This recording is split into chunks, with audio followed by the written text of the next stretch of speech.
Parce que tu sais pas ce que cette personne a traversé, tu sais pas ce qu'elle a enduré, tu sais pas ce qu'elle a fait comme effort, comme sacrifice pour arriver où elle est aujourd'hui. Et toi, tu veux directement avoir ce qu'elle a obtenu, sans forcément faire les efforts. Et même lorsqu'il ne s'agit pas de faire des efforts, tu n'as pas à te comparer à cette personne-là parce que vous n'avez tout simplement pas la même histoire.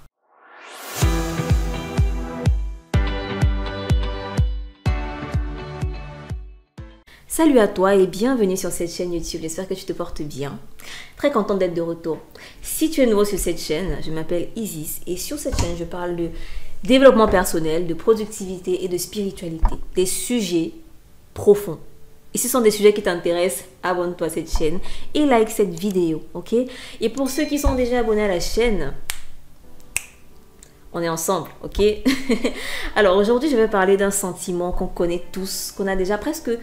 je dirais même tous, ressenti au moins une fois dans notre vie, c'est la jalousie. La jalousie, c'est un sentiment qui est, je dirais même naturel quand on ne sait pas comment la gérer. C'est un sentiment qui n'est pas du tout agréable, c'est un sentiment qui n'est pas un bon signe. Et je vais te dire que lorsque je vois quelqu'un qui a quelque chose que moi je veux avoir, qui a une certaine réussite que moi j'aimerais avoir, par exemple quelqu'un qui fait des magnifiques vidéos, qui est hyper suivi, qui a des millions de vues, des millions d'abonnés, qui est belle, qui est ici, qui est à l'aise à l'oral, qui est fluide et tout ça, toutes ces choses-là, je te dirais pas que je ne ressens pas quelque chose, mais à chaque fois que je ressens quelque chose, je ne me permets pas de laisser ce sentiment-là envahir ma tête ou mon cœur. Je ne me permets pas de laisser ce sentiment-là me dominer. Je commence immédiatement à me dire à moi-même, I'm happy for her. Je suis contente pour elle. C'est bien pour elle.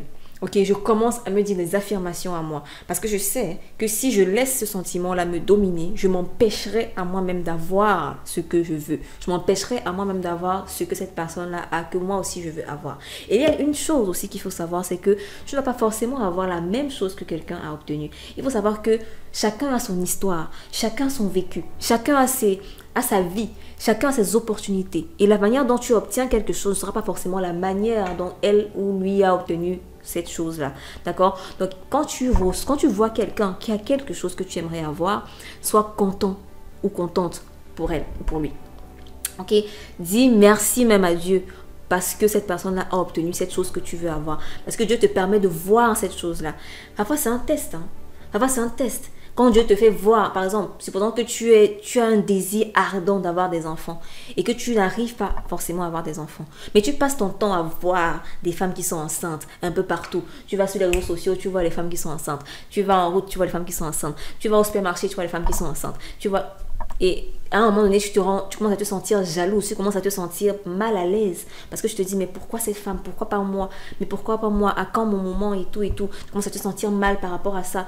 Mais en réalité, quand tu fais ça, tu t'empêches d'avoir ce que tu veux. En fait, les chrétiens diront que c'est le diable qui se met entre toi et cette chose-là. Et là, il faut commencer à combattre ce sentiment-là. Il faut commencer à te dire que non, je ne veux pas ressentir ça. Moi, je sais ce que je mérite. Je sais que mon Dieu écoute mes prières. J'ai demandé à Dieu ce que je veux et j'ai foi en lui. Et je remercie Dieu parce qu'il a aidé cette femme à avoir ce qu'elle veut. Et parfois, tu ne sais même pas ce que ces personnes-là ont traversé. Lorsque quelqu'un obtient quelque chose que toi, tu as toujours voulu avoir, il faut parfois te demander, mais est-ce que cette personne-là a forcément... eu le même parcours que moi, parce que tu sais pas ce que cette personne a traversé, tu sais pas ce qu'elle a enduré, tu sais pas ce qu'elle a fait comme effort, comme sacrifice pour arriver où elle est aujourd'hui. Et toi, tu veux directement avoir ce qu'elle a obtenu, sans forcément faire les efforts. Et même lorsqu'il ne s'agit pas de faire des efforts, tu n'as pas à te comparer à cette personne-là, parce que vous n'avez tout simplement pas la même histoire. Et une chose aussi qui est très importante, c'est de te rappeler à chaque fois que lorsque tu es jaloux de quelqu'un par rapport à ce que cette personne a, tu t'empêches toi-même d'avoir cette chose. Si tu vois quelqu'un qui a énormément d'argent et que tu te dis, ah, cette personne a forcément volé, il a forcément triché, il a forcément pillé, il a forcément sacrifié, il a forcément donné ceci ou cela, là tu t'empêches d'avoir l'argent. Tu t'empêches d'avoir ce niveau de succès que cette personne-là a obtenu. Parce que tu te dis, c'est pas possible. Mais comment il a fait pour avoir ça? C'est impossible. Hein? Je prends l'exemple d'une femme, je prends des femmes en général dans la culture camerounaise. Quand on voit une femme qui est jeune, belle et riche, on se dit, ah, forcément, il y a un homme qui l'entretient, forcément, il y a quelqu'un dans sa vie qui lui a donné cet argent. Elle ne peut pas avoir travaillé tout ça elle-même et tout. Mais en réalité, quand toi, femme, tu te dis ça, Tu es en train de te convaincre à toi-même que tu ne peux pas être belle, jeune et riche. Tu te convaincs de toi-même de ça, de cela. Et c'est dans ce sens-là que tu t'empêches d'avoir ces choses-là. Et même dans le sens spirituel, c'est pas forcément dans le côté financier ou côté professionnel ou réussite sociétale. Même dans le côté spirituel, c'est un peu comme si tu acceptais ces égrégores de jalousie. Donc, parce que la jalousie, ça crée des égrégores. Hein. Les égrégores, c'est quoi? C'est des amas de pensées, des pensées collectives. Et lorsque tu ressens la jalousie, par exemple, tu acceptes l'égrégore de jalousie dans ta vie. Donc, c'est un peu comme un esprit que tu vas accepter dans ta vie et qui va te ronger petit à petit, qui va te ronger à petit feu. Donc, à partir d'aujourd'hui, à partir du moment où tu regardes cette vidéo, lorsque tu vois quelqu'un qui a obtenu ce que tu veux, sois content pour elle. Ok, remercie Dieu pour elle et sache que ce que tu as demandé à Dieu arrivera.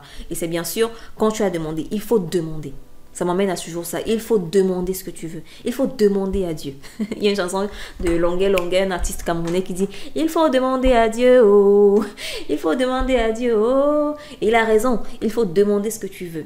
D'accord? Demande, et quand tu demandes, et la foi que ça va arriver, et ne sois pas jaloux des gens qui ont obtenu ce que tu veux. Sois content pour ces personnes-là. Dis « C'est bien. Je bénis cette personne-là, je suis content pour elle, qu'elle obtienne encore plus et tout. Mon cas est différent, mon histoire est différente, j'ai demandé et je sais que j'obtiendrai. J'ai la foi que j'obtiendrai ce que j'ai demandé.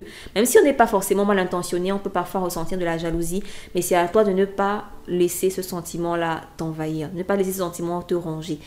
Applique des affirmations positives à l'intérieur. Donc, dis-toi, je suis contente pour elle.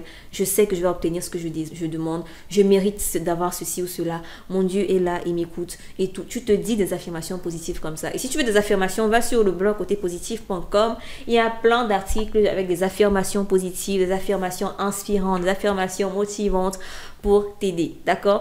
Alors, je te dis à très bientôt pour une nouvelle vidéo. Ça fut un plaisir de faire cette vidéo. Et porte-toi bien. Plein d'ondes positives à toi. Et à la prochaine.